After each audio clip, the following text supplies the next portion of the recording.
ચાલો આજે આપણે સંભાવનાની દુનિયામાં એક ડૂબકી મારીએ। જો સંભાવના એટલે ખાલી ગણિતના દાખલા નહીં, પણ આપણી આજુબાજુ જે કંઈ પણ અનિશ્ચિત છે ને એને સમજવાની એક ચાવી છે। તો ચાલો આ તકની રમતને થોડી ઊંડાણથી સમજીએ। ચાલો એકદમ સીધા એક સવાલ પર આવીએ।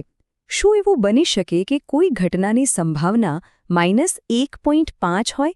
હવે આમ તો આ સવાલ જ થોડો અજીબ લાગે, બરાબર? પણ મારો વિશ્વાસ કરો, આના જવાબમાં જ સંભાવનાનો સૌથી પહેલો અને સૌથી મોટો નિયમ છુપાયેલો છે। તો કોઈ પણ ગણતરી કરીએ એ પહેલાં આપણે રમતના નિયમો તો જાણવા જ પડે, ખરું ને? ચાલો પહેલાં એ સમજીએ કે સંભાવનાની હદ ક્યાં સુધી છે। સંભાવનાની દુનિયાનો સૌથી નીચલો પોઈન્ટ એ છે 0, 0। આનો મતલબ શું? સિમ્પલ, અશક્ય। એવી કોઈ પણ ઘટના જે ક્યારેય બની જ ન શકે એની સંભાવના 0 હોય છે।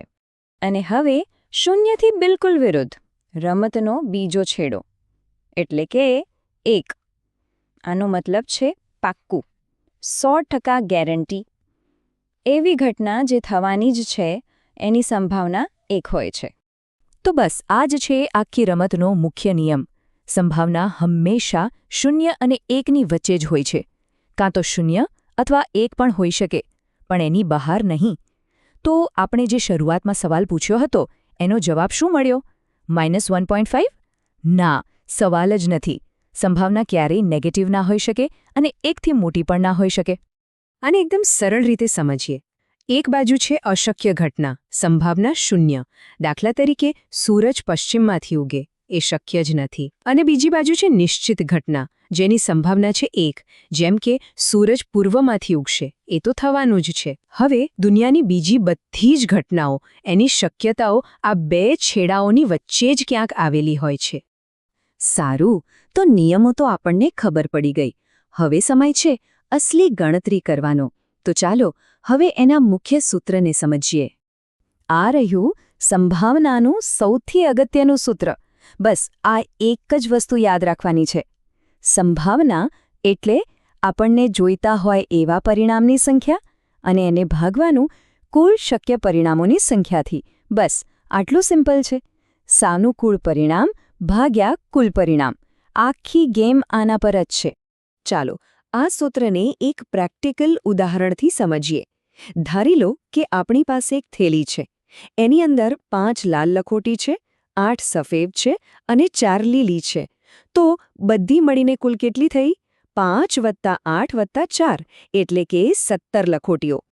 હવે કોઈ ગણતરી કર્યા વગર ખાલી આ ચાર્ટ જુઓ, જોઈને જ ખબર પડી જાય છે કે કયો રંગ નીકળવાની શક્યતા સૌથી વધારે છે, ખરું ને? દેખીતી વાત છે, સફેદ, કેમ કે એ સૌથી વધારે છે। આ વિઝ્યુઅલ આપણને ગણિત વગર જ એક આઈડિયા આપી દે છે। તો હવે આપણો મેઇન સવાલ, જો આપણે થેલીમાં જોયા વગર એક લખોટી ઉપાડીએ તો એ લાલ રંગની હોય એની સંભાવના કેટલી? ચાલો હવે પહેલા સૂત્રનો ઉપયોગ કરીએ। ઓકે, યાદ કરો સૂત્ર શું હતું? સાનુકૂળ પરિણામ ભાગ્યા કુલ પરિણામ। અહીંયા સાનુકૂળ પરિણામ શું છે? લાલ લખોટી। કેટલી છે? 5। અને કુલ પરિણામ એટલે કે બધી જ લખોટીઓ, એ છે 17। તો જવાબ શું આવ્યો? 5/17। બસ આટલું જ છે ને, એકદમ સરળ। ચલો આ તો થઈ બેઝિક વાત। હવે થોડા આગળ વધીએ અને બીજા બે ખૂબ જ રસપ્રદ અને ઉપયોગી કન્સેપ્ટ સમજીએ। આપણે ઘણીવાર એવું માની લઈએ છીએ કે કોઈ પણ વસ્તુની શક્યતા 50-50 જ હોય, પણ શું એ સાચું છે? ના। જુઓ, સંભવિત ઘટનાઓ એને કહેવાય જેમાં દરેક પરિણામની શક્યતા એકદમ સરખી હોય।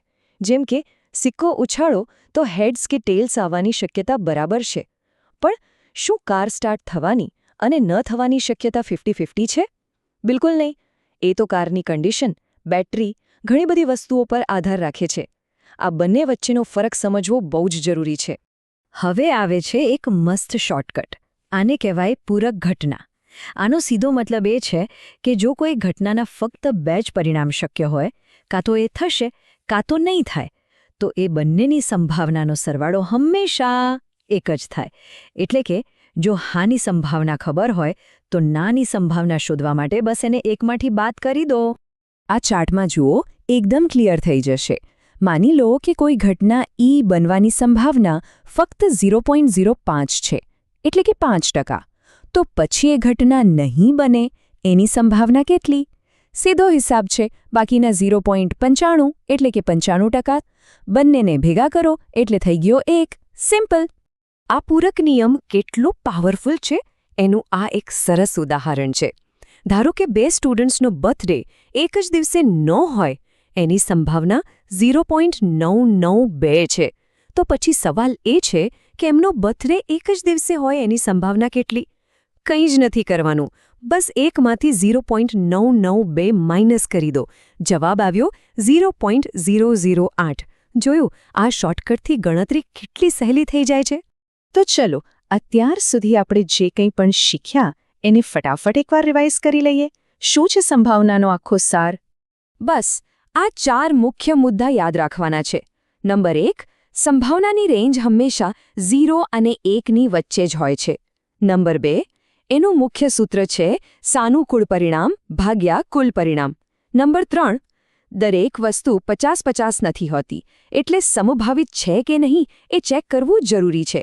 અને નંબર 4, પૂરક નિયમ એટલે કે કોઈ ઘટના ન થવાની સંભાવના બરાબર 1 માઇનસ એના થવાની સંભાવના. આ 4 પાયાના નિયમો છે. તો હવે આ બધું સમજ્યા પછી એક સવાલ સાથે આ વાત પૂરી કરીએ. જરા વિચારજો કે આપણી રોજિંદી જિંદગીમાં એવી કઈ વસ્તુઓ છે જે આપણને સંભાવિત લાગે છે પણ ખરેખર છે નહીં? જેમ કે આજે વરસાદ પડશે કે નહીં, બસ સમયસર આવશે કે નહીં. આના વિશે વિચારવાથી આપણને દુનિયાને જોવાનો એક નવો જ એંગલ મળશે.